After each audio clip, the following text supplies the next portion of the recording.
God bless you. Team Safeguarding, hope mko salama, mnaendelea freshi, mko sawa. Mimi pia niko salama, niko vizuri. I thank God. So anyway, I think you guys can see our thumbnail and unaweza kuona ile hofia niko nayo kama safeguarding afisa wa watoto. But before niende kokote, let me take this opportunity to invite you to this live video today. So karibuni sana, please feel welcomed. Contribute. Can I kindly request uweze ku contribute about this issue that is pressing? It's quite ni kitu ambaye nasikia inani kera sana. Actually, I don't know how to handle it. So, nimepigwa butwa. When I got to know about this issue, I didn't even want to talk about it. Ilikuwa ni kitu tu ambaye nataka just izame, just like that. But of course, it's important that we talk about mambo kama hizi ili tuweze kusaidia familia na tuweze ku-educate families so that watu wakuwe aware, wakuwe alert about what is happening. One of the things zile ambazo wanga tunaongelelea sana sana ni excuse me, is making sure that we are alert and we are quick and sharp kujua what is happening ndani ya our life na zaidi sana ndani ya hata ya our children. So it's critical. So we have to be individuals that are quick, sharp, alert. So of course, naona mnaweza kuona our thumbnail. And therefore, today I've just gathered enough courage to want to come and just briefly, this live probably will not be long, but ningependa tu tukuje tuongelele tu kidogo kuhusu what is happening ndani ya the nation of Kenya. And of course, Team Safeguarding, we are around the world. So we are also going to speak to other people that are around the world.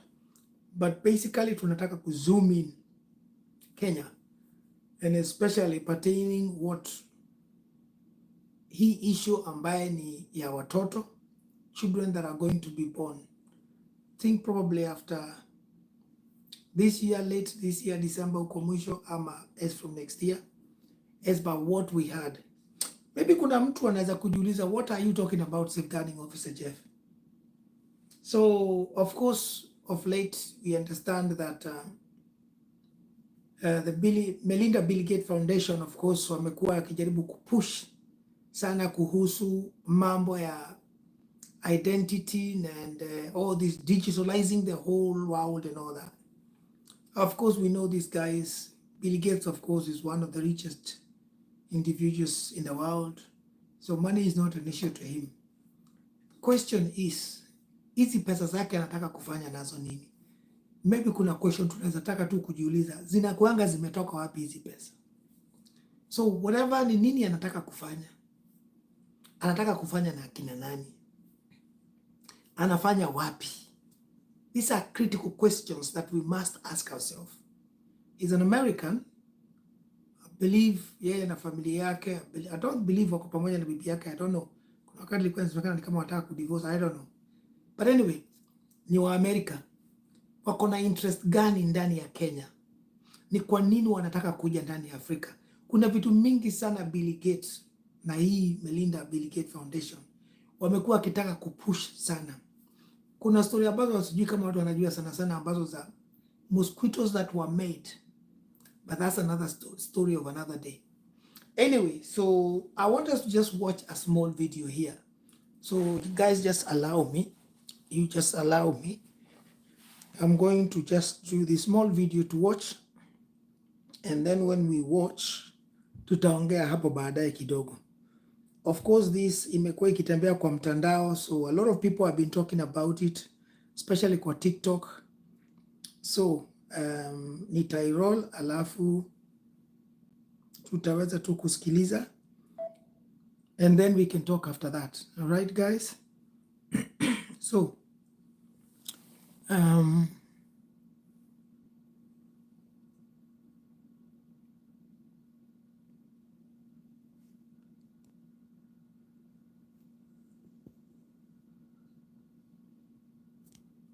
right?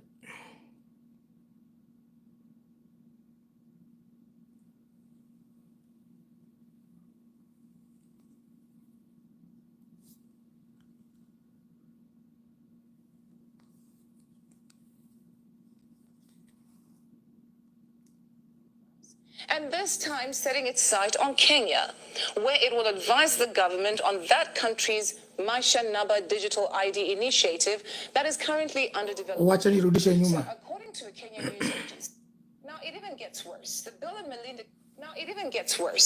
Melinda Gates Foundation is continuing its global push to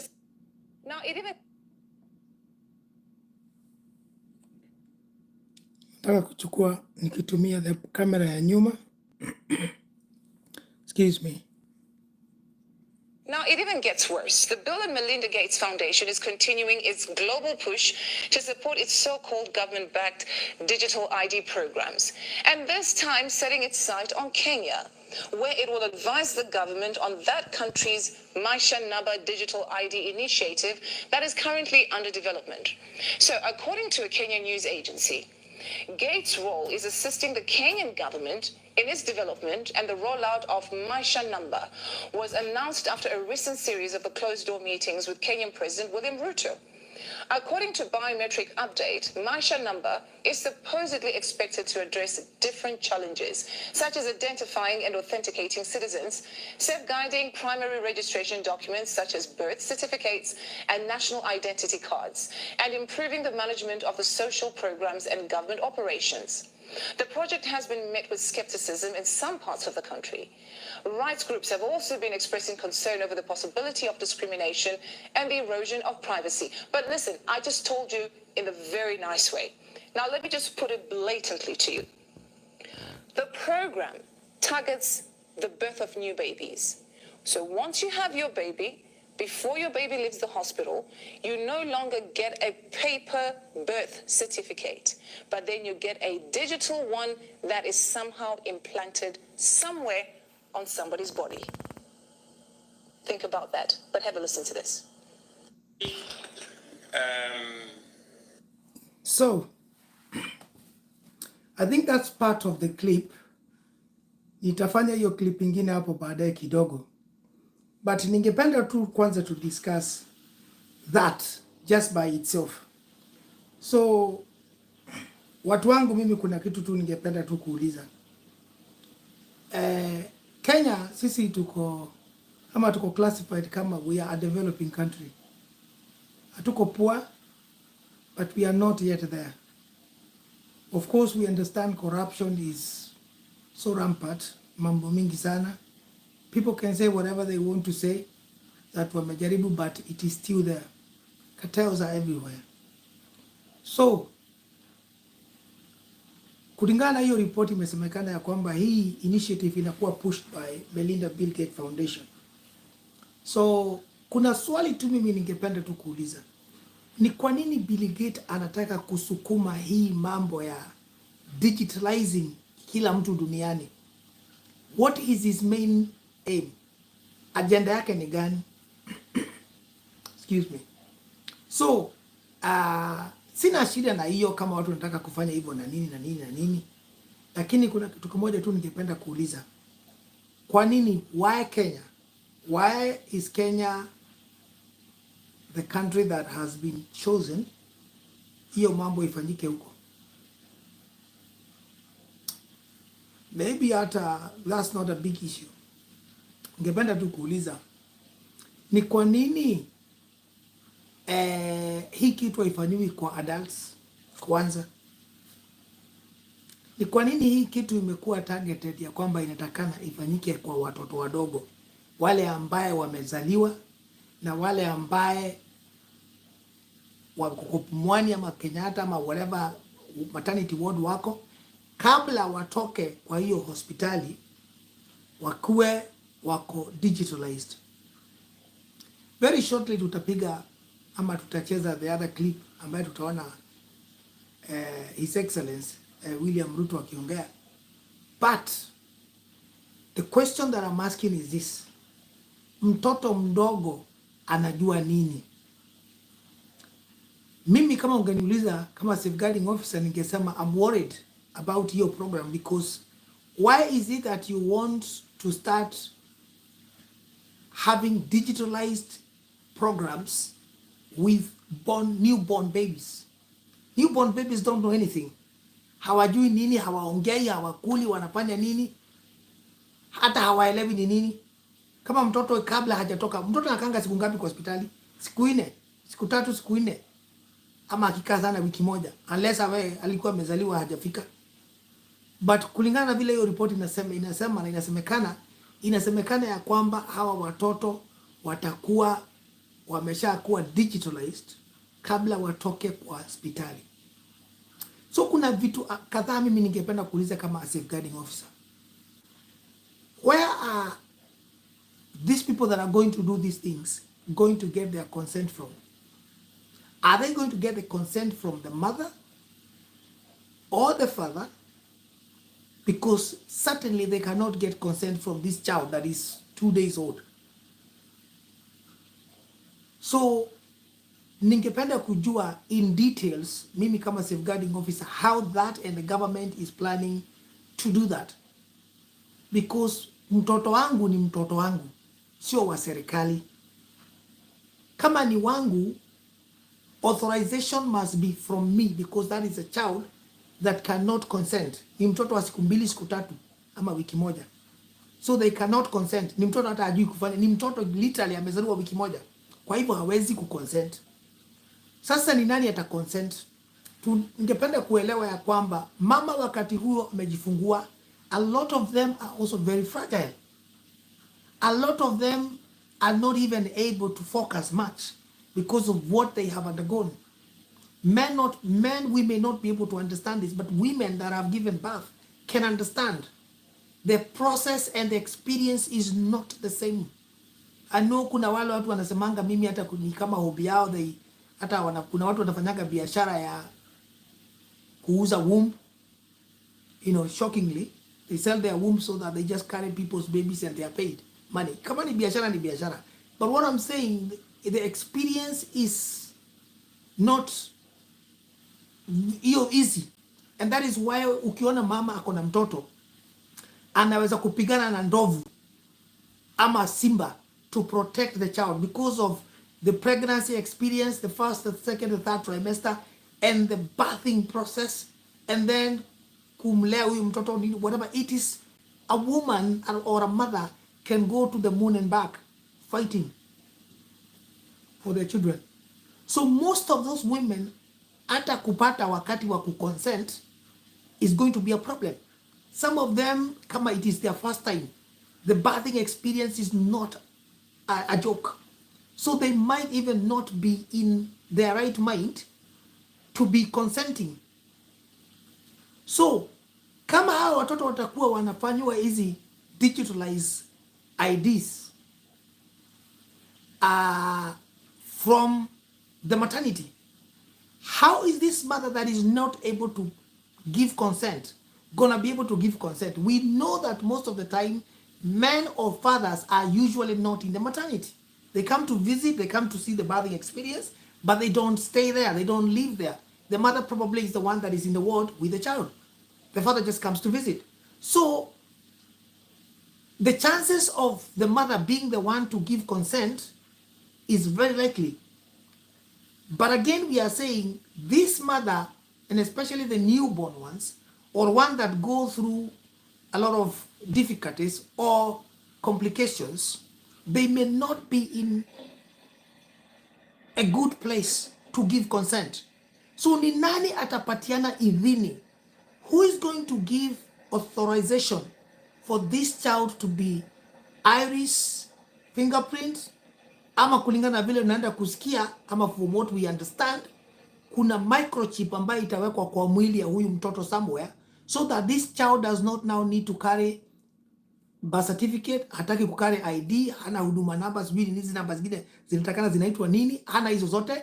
The child can just be herself ama himself. Akiangaliwa macho, akiangaliwa fingerprint, akiangaliwa hizo microchip.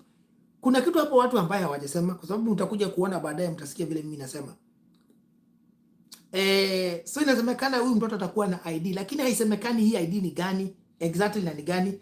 But what we are hearing that watoto wanachukuliwa iris, which ni hizi nini za macho, that it's only you that can have your own, it's unique, na ama vidole. So of course unajua hata vidole ni tofauti.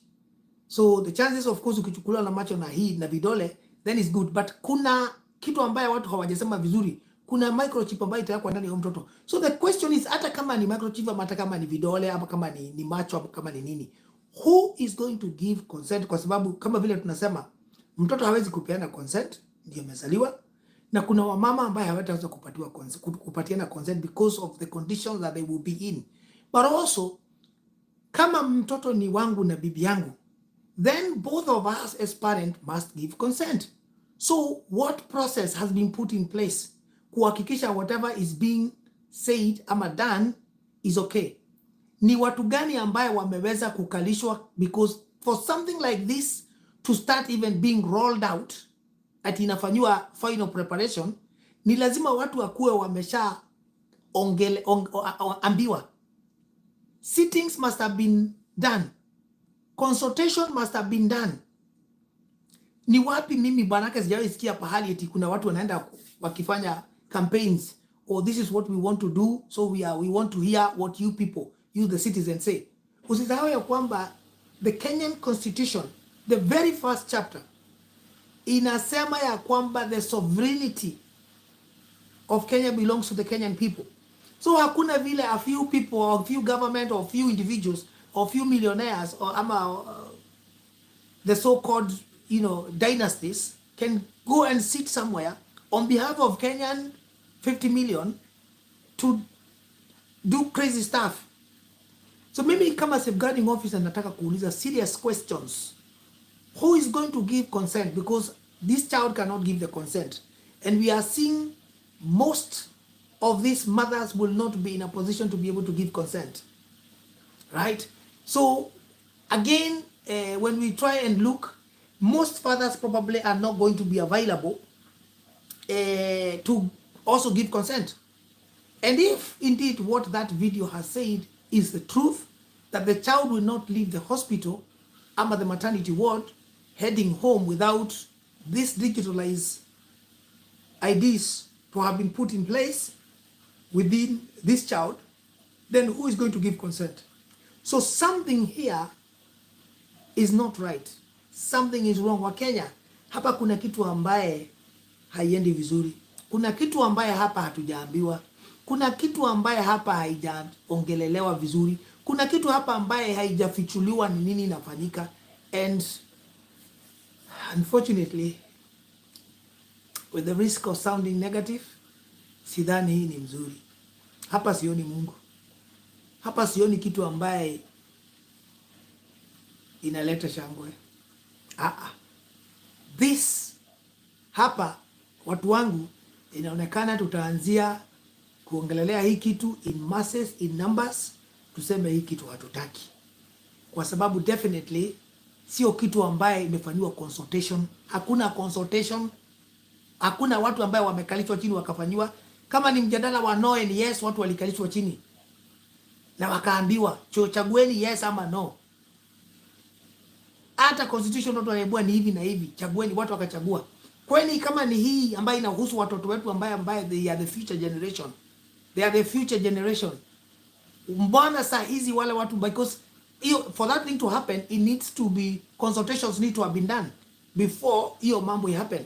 So kama kuna watu ambaye wanaongelelea wa Kenya in a certain place, kwa sababu kulingana hiyo video umesemekana eti kuna meetings ambaye they were held in closed doors with Rais wa Kenya na hawa Melinda Gates Foundation. Why were the meetings kama ni za wa Kenya held in closed doors? Why were there not cameras? Why were journalists not allowed to be in those meetings? What was the particulars of these meetings? Who was in those meetings? Who represented the innocent children? Who represented the families? Safeguarding WATOTO was not invited, and I certainly do not believe any family was involved. That is why the meeting was done in closed doors. Kwa nini hii mikutano ya Bill Gates na serikali ya Kenya ilikuwa inafanyiwa behind closed doors? Si ilikuwa inafanyika, si campaigns zinafanyikanga nje, si uchaguzi inafanyikanga everywhere, bombers, watu wanaona kila kitu. Kwani hii mkutano ambaye ni inahusika familia na watoto wetu, mbona inafanywa in closed doors? Why are we not able to understand the particulars that are in the agreements that have been put forth? Why is it wacha nianze kukasirika saizi. Niache kukasirika. Let me roll hii clip ya vile mheshimiwa rais alisema, so that we understand vile ninasema ninaongea kuhusu kitu ambaye haileti shangwe. Watu wangu haileti shangwe. Hii haileti shangwe. No. So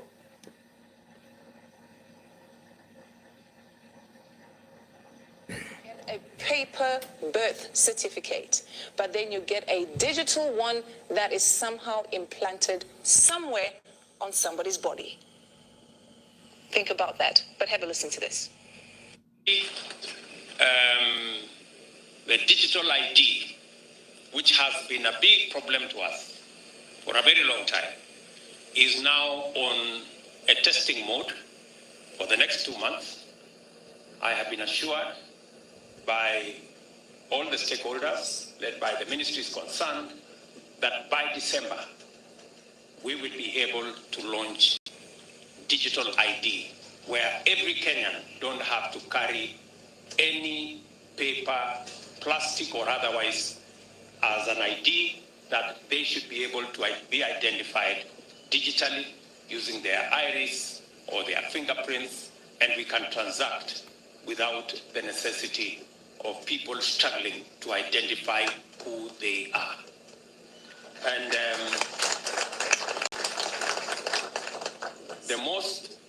the proudest part of it is that we don't have to spend the billions that we have spent on all the other manenos, as all of you know.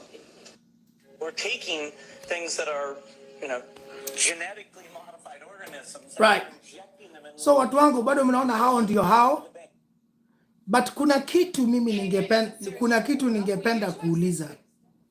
So of course tumeweza sasa kuona vile rais amesema. Kwa hivyo rais akona His Excellency Ruto akona hiyo understanding, na vile of course tuliambiwa hiyo mkutano ilifanyika in closed doors.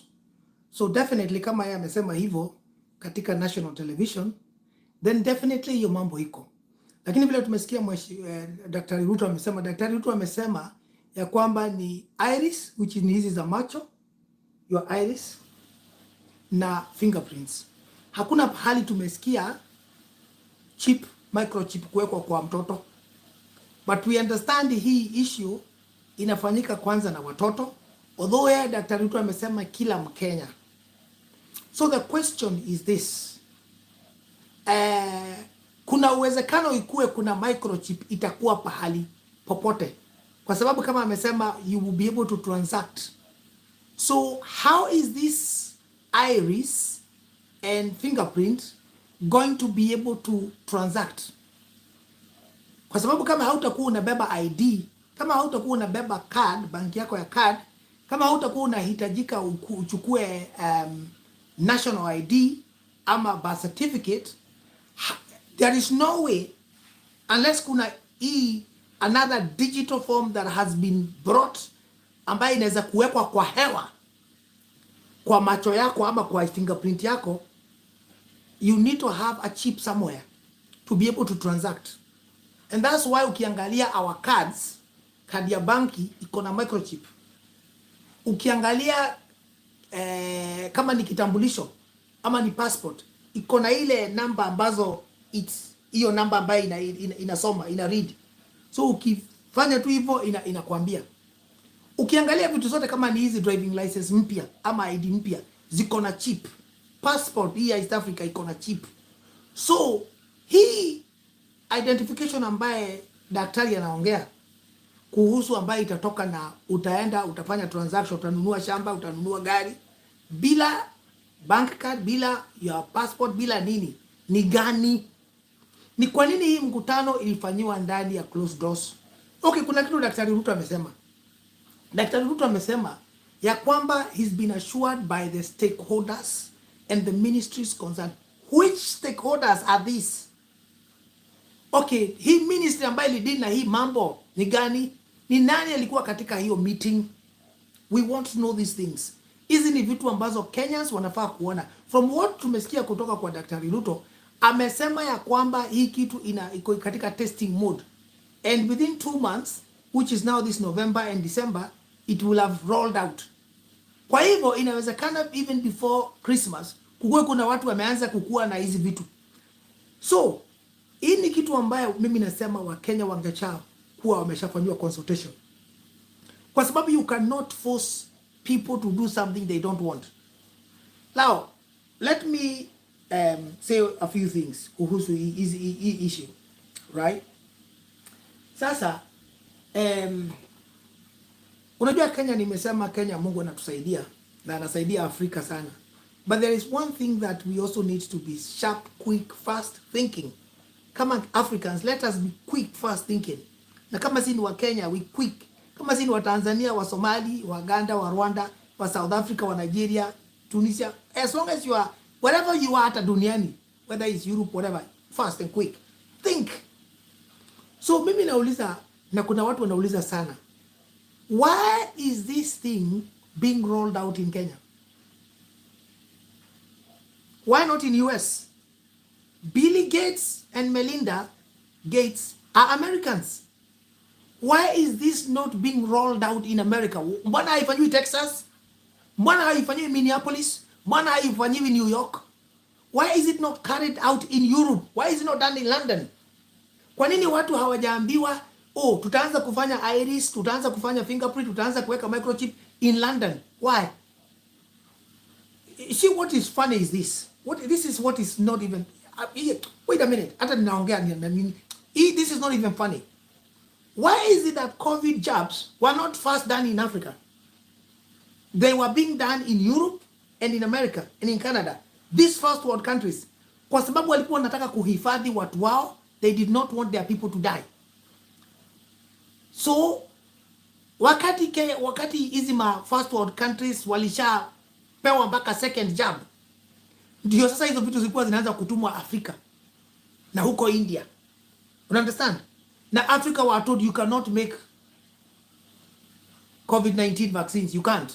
Kwa sababu hamwezi, nyinyi hamwezi, lazima mpewe. You understand? Even though a lot of countries in Africa walikuwa na materials na walikuwa wanasema wanaweza kujitengenezea madawa yao, but who could not who World Health Organization haingeweza kukubali.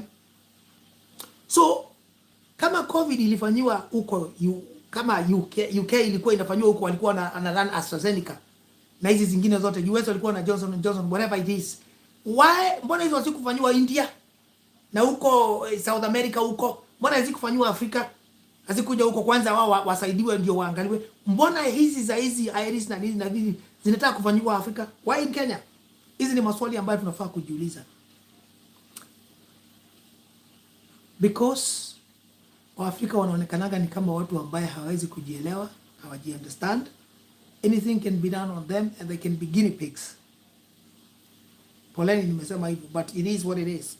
Kwa sababu naweza kujiuliza, there is hakuna kitu Bill Gates Foundation inakuja kuleta Kenya ambaye ni ya maana. Kama wangekuwa wanataka kuja kuleta kitu ya maana, wangerun the kama wangesema we want, before we start giving this iris whatever tunaongea hapa, we want every Kenyan home to have electricity. Bill Gates has billions. Anaweza kurun electricity ndani ya Kenya within 2 months. Every home itakuwa na electricity, itakuwa na fiber optic, broadband, all these fiber optic za simu na nini.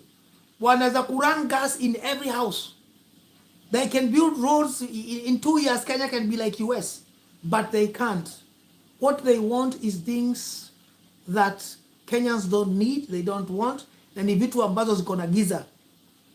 So mimi nimeshindwa kuelewa ni kwa nini hizi vitu.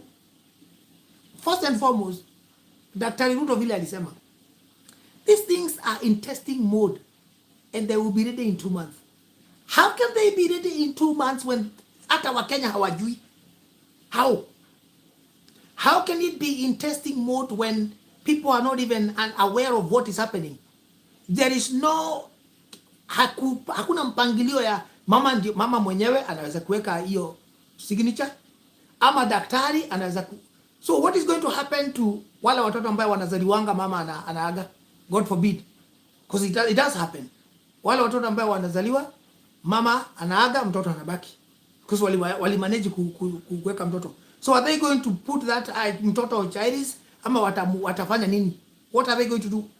Hii kitu kama safeguarding officer, I do not agree.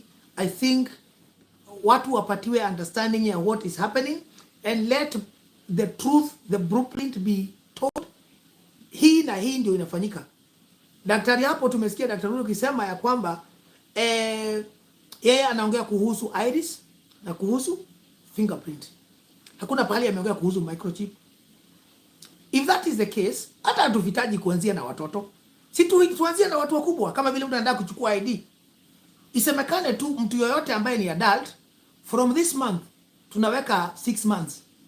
Kwenda uchukuliwe ID zako na uchukuliwe vidole. That is all we are doing. Hakuna kitu kingine fane ama fishy tunafanya. Lakini ni kwa nini hii kitu mimi naona inafanywa watoto? Because children cannot consent. Kwa sababu mimi naweza consent. I'm an adult. Anybody that is over the age of 18 anaweza kwenda aseme mimi sitaki hiyo kitu. I don't want it in my system. Sitaki kuchukuliwa iris, sitaki kuchukuliwa fingerprint. Fingerprint zangu nilichukuliwa wakati nikipata ID na ziko kwa headman wa kwetu ama kwa local chief. That's it. Sitaki zingine. As an adult you can choose to say that. Mimi sitatoka Kenya, sitafanya nini. That's it. Kuna watu they don't want to buy a car, they don't want to buy a shamba, so they don't need ID, they don't need nothing. They don't need huduma number, they don't need PIN, they don't need nothing. Kuna watu ambaye wanaishi msituni, wanakaa wapi, they don't care about all these urban things. Call them primitive, but it is what it is.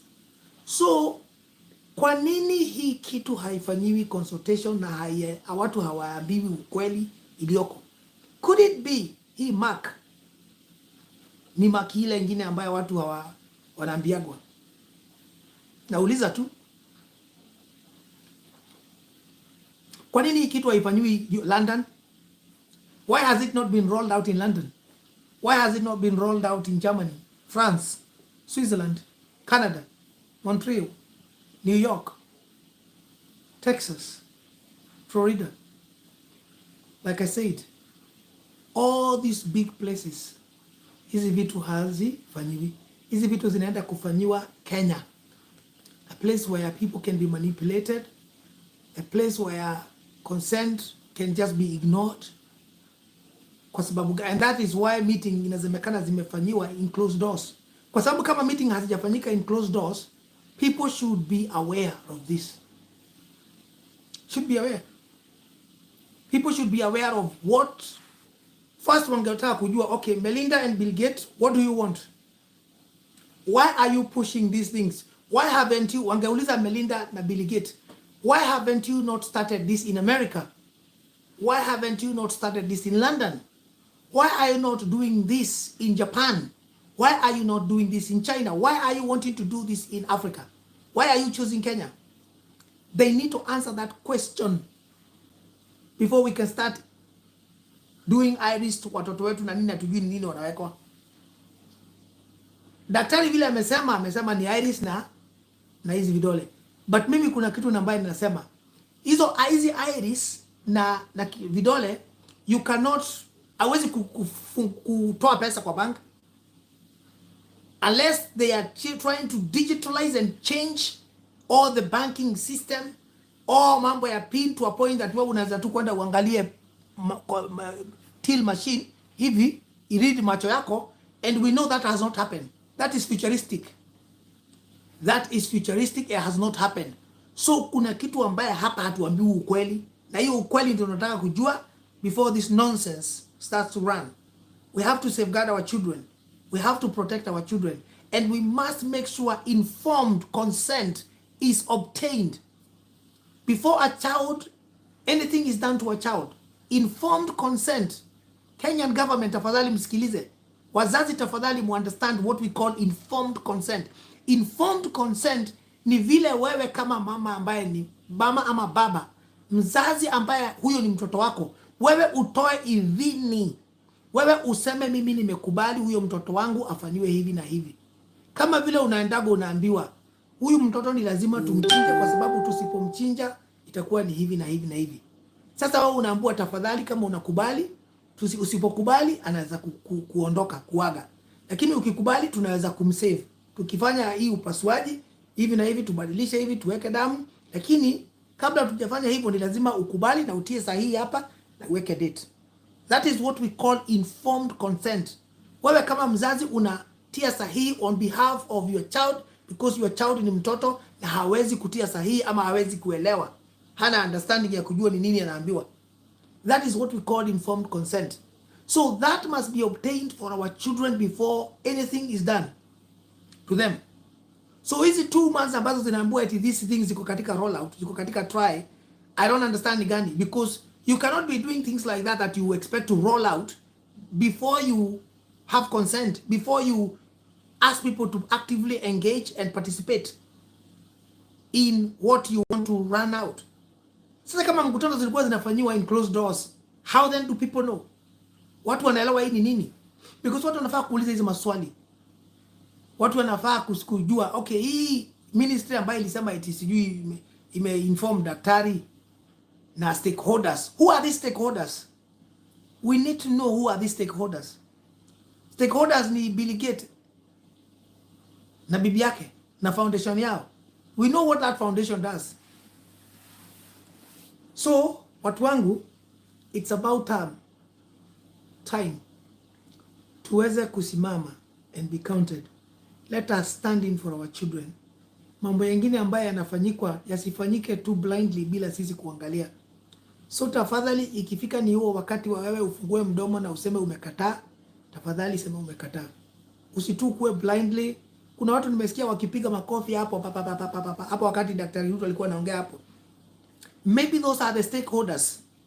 Maybe those are hao ndio watu kwa ministry. I don't know who they are. I don't know wamefanywa nini ama wamepatiwa nini ama wao wanajua nini. But whatever they know that they are clapping their hands, tungependa hata sisi kujua ili pia hata sisi tukisikia ni kitu mzuri tupige makofi.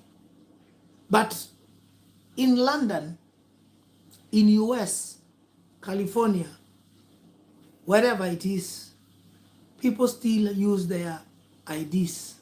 People still use their bank cards.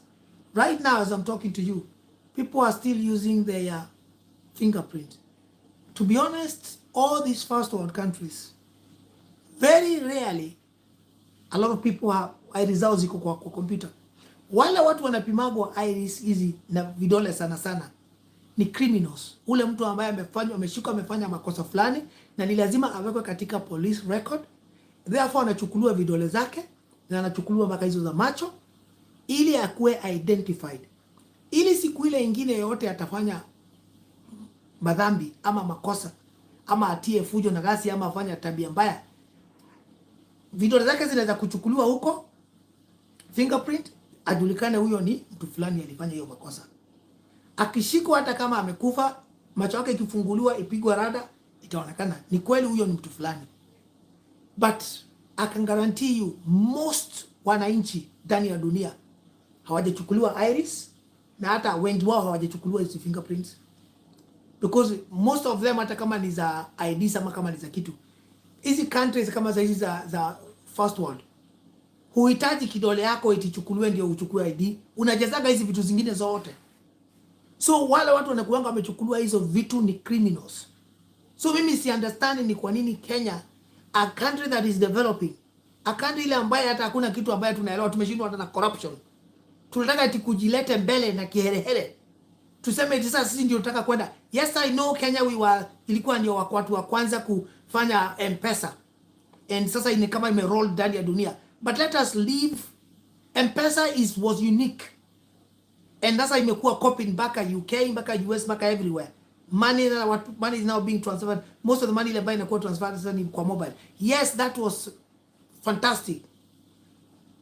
And it's sad that ule mtu ali invent hiyo M-Pesa, they no longer earn from it, sadly. But anyway, hii tuachane nayo, ama hii tuambiwe ni nini ina entail. Hii tujulishwe vizuri exactly what it is, kabla tuanze kukubali watoto wetu wawekwe hizo sijui nini, wafanyiwe nini. Tuhitaji kujua. Watu wangu, sijui mnasema nini. I think tumekuwa na watu ndani ya online. I don't know kama umekuwa ukicomment. Ningeomba kama unaweza kutia comment yako hapo so that tuweze kujua ni nini wewe unaona namna gani. Has anybody been commenting? Ibutia comment yako hapo uniambie, what do you think about what is happening? Do you think hii kitu ni sawa ama unaona ni namna gani? So because definitely hapo inaonekana ni kama there are things that are happening and I do not think watu wameambua exactly what is actually happening. So watu wangu, tieni comment hapo. I'm just trying to look nione kama kuna mtu amecomment so that niweze kuona what you guys have said.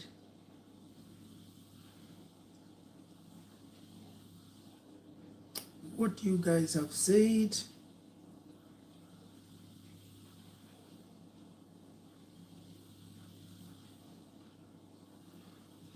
Inaonekana hakuna mtu amesema kitu, hakuna mtu ameweza ako kwa live.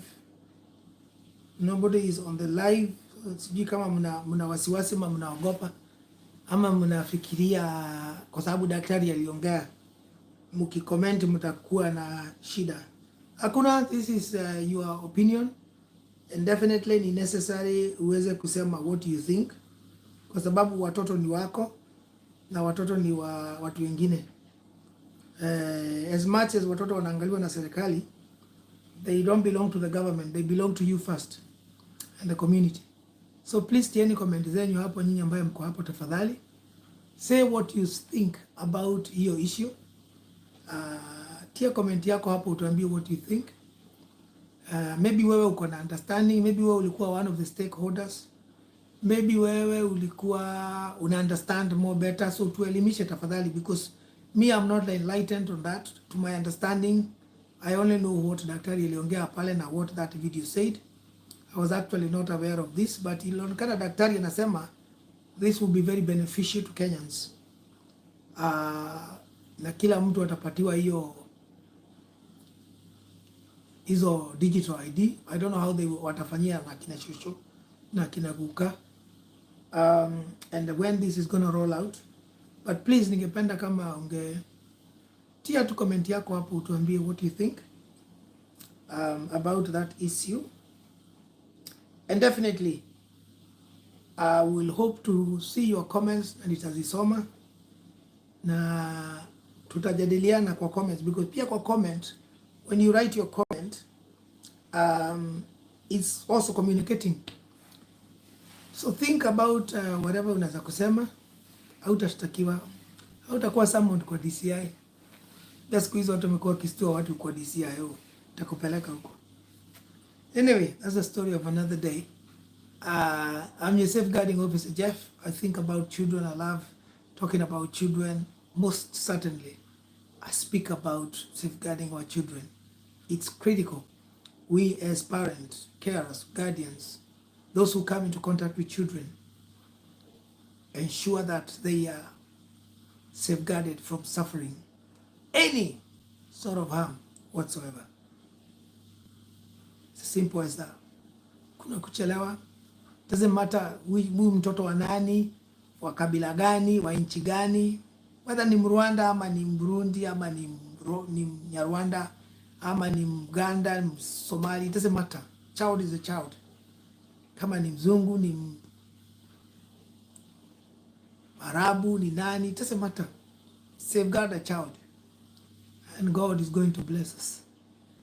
Yeah, tu watu wangu, it's been 45 minutes tangu tuanzie live. God our bless sana. Thank you for gracing this video. I salute you. Nawapenda bure. Mungu asaidie sana. Let us continue to do what we do best. And God is going to bless us. Definitely. I will see you very soon in another video or live or even comment somewhere. Kuwa na usiku mwema ama mchana mwema. I'll see you very soon.